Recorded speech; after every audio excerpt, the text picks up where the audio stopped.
La France n'est plus prise au sérieux. Voilà, c'est dit.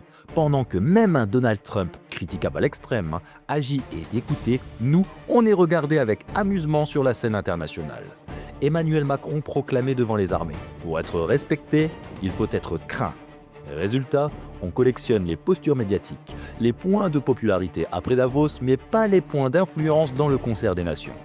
Entre superstructures technocratiques bruxelloises, dirigeants français élevés au biberon atlantiste et américains qui se permettent de lorgner notre territoire, une question vertigineuse se pose. Qui sommes-nous encore et jusqu'où va durer ce recul ?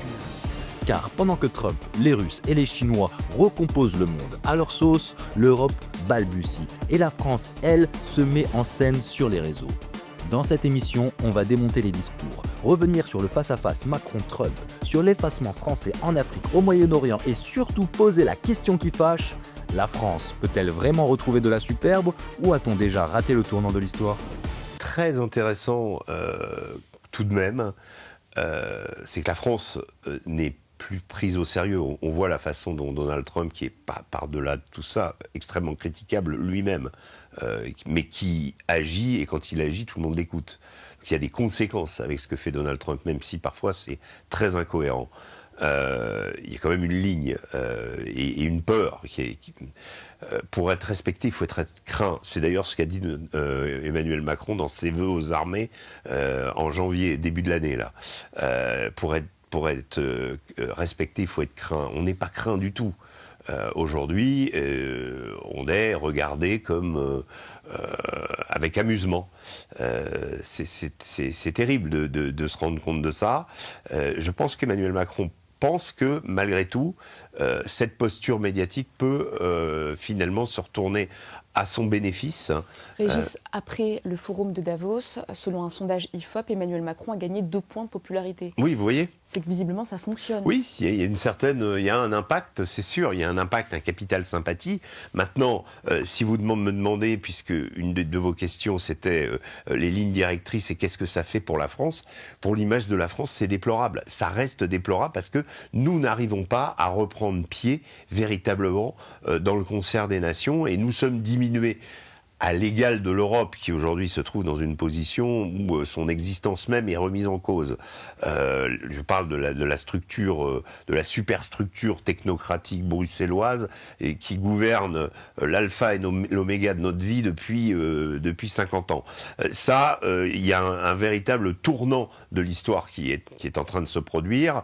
Je pense que l'affaire du Groenland, encore plus que la question de l'adversité émise par Vladimir Poutine sur l'Ukraine, est un moment crucial, parce que là, notre cousin, grand frère, allié, ami américain propose de prendre une partie de notre territoire. Donc là, on est face à qui sommes-nous ? Comment allons-nous résister ? Comment allons-nous nous organiser ? Allons-nous nous battre contre les Américains ? Avons-nous les moyens de leur faire face ? Et là, on se rend compte d'une extrême fragilité de l'ensemble européen qui a du mal à parler d'une seule voix et que tout ça, avant, était caché sous le tapis atlantiste. C'est-à-dire, quand on était suiveur des États-Unis, comme quand il y avait Joe Biden au pouvoir, c'était assez confortable, finalement. On a en France et en Europe des générations de politiques qui ont été élevées au biberon atlantiste. Je ne vais pas vous citer le nombre de young leaders de la French American Foundation, par exemple, qui ont finalement été nursés par l'Amérique pour, je ne vais pas reciter, mais si, je vais le reciter, cette fameuse phrase d'Henry Kissinger qui dit « La source de la puissance américaine, c'est de châtier les traîtres à l'intérieur, de traquer les traîtres à l'intérieur de son pays et de les châtier », Edward Snowden par exemple, et de traquer aussi les traîtres à l'extérieur, mais de les exploiter. Voilà ce que disait Henry Kissinger en disant c'est ça la source de la puissance américaine. Ça se démontre largement aujourd'hui, mais on est quand même dans une période très difficile et on s'aperçoit que au niveau européen, on n'a peut-être pas les leaders qu'il faudrait pour affronter justement ce tournant et ce défi qui est mis à notre civilisation, qui est menacée quelque part de disparaître, ou en tout cas il va falloir qu'on trouve une cohérence parce que les autres s'organisent et ils prennent des longueurs d'avance, que ce soit Trump, que ce soit les Chinois, que ce soit les Russes. ils vont recomposer le monde à leur sauce. À nous, Européens, de dire qui nous sommes dans cet ensemble. Régis, y a-t-il un moyen de rattraper le coup? Est-ce que la France peut retrouver de sa superbe à l'international? Moi, je pense que la France, d'abord, a la dissuasion nucléaire, on l'oublie souvent. Elle a une armée très conséquente, très entraînée, même si elle n'est pas encore complètement rompue au combat de haute intensité type Ukraine, et qu'il va falloir rattraper le temps perdu. Effectivement, ce que nous a obligés à faire Donald Trump est une bonne chose, c'est-à-dire nous dire, débrouillez-vous, augmentez vos budgets militaires, vous ne pouvez pas vivre éternellement avec notre assistanat, c'est ce qu'ont dit les Américains, c'est ce qu'a insisté Donald Trump et aussi J.D. Vance avec le fameux discours de Munich. Ils disent, les Européens, bougez-vous. Et ça, c'est un bon coup de pied au cul, quelque part, qui va peut-être nous déboucher sur quelque chose.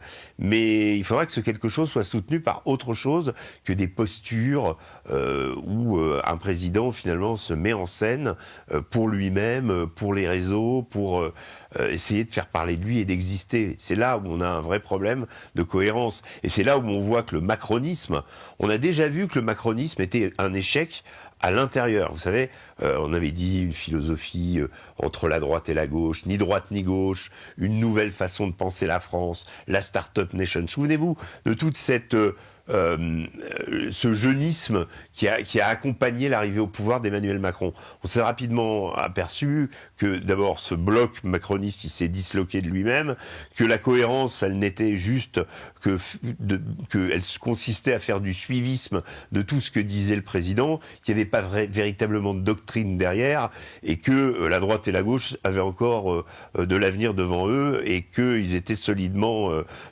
implantés. À l'international, ça s'est vérifié aussi, ça a été un recul conséquent de la France. Emmanuel Macron n'est pas le seul, j'insiste toujours, n'est pas le seul responsable, le seul leader responsable de nos déboires en Afrique et au Moyen-Orient. Mais il a participé, François Hollande en a fait partie, mais il a participé, je dirais, d'un effacement de la France, et donc le macronisme à la fois en intérieur et sur les affaires internationales est aussi un synonyme d'échec. Régis, comment jugez-vous l'attitude d'Emmanuel Macron depuis l'arrivée au pouvoir de Donald Trump? Alors, il y a toujours eu avec Macron et Trump un espèce de jeu qui remonte à l'élection de Donald Trump en 2016. Il était venu à Paris à l'époque et Emmanuel Macron avait dit on est tous les deux des mavericks, c'est-à-dire des candidats qu'on n'attendait pas, qui ont cru en eux-mêmes et qui se sont portés au pouvoir, atypiques, on va dire. Voilà. Et Emmanuel Macron a essayé dès cette époque-là d'impressionner Donald Trump. On se souvient qu'il est très tactile, notre président. Et Donald Trump aussi, à certains moments, il lui avait pris la main à la Maison-Blanche. Ça faisait un peu le grand frère et le petit garçon. Mais en tout cas, à cette époque, Emmanuel Macron avait avec Donald Trump une volonté de séduire le président américain, croyait, comme souvent Emmanuel Macron pense, déceler chez lui certains traits et pouvoir jouer à son avantage sur ce que Trump ferait, pouvoir influencer Donald Trump. C'était bien présomptueux parce que Donald Trump à l'époque était venu à Paris, il avait été très impressionné par l'héritage napoléonien de Paris, il avait demandé à visiter les Invalides et autre chose qui l'avait impressionné, c'est le défilé du 14 juillet. Vous voyez, vous me demandiez sur la place de la France, on a encore un impact, on a encore des symboles comme celui-là. Et Donald Trump avait dit je vais faire un défilé à Washington. Il s'est complètement planté. Il l'a fait pendant son second mandat. Ça n'a pas été à la hauteur de notre défilé. Mais néanmoins, Emmanuel Macron, là-dessus, a réussi à influencer Donald Trump. Malheureusement, c'est bien la seule chose, parce que Donald Trump, pendant son premier mandat, avait quitté l'accord de Paris sur le climat, avait quitté le JCPOA sur le nucléaire iranien. Donc, finalement, Emmanuel Macron s'est vraiment très rapidement rendu compte qu'il n'aurait aucun impact sur Donald Trump.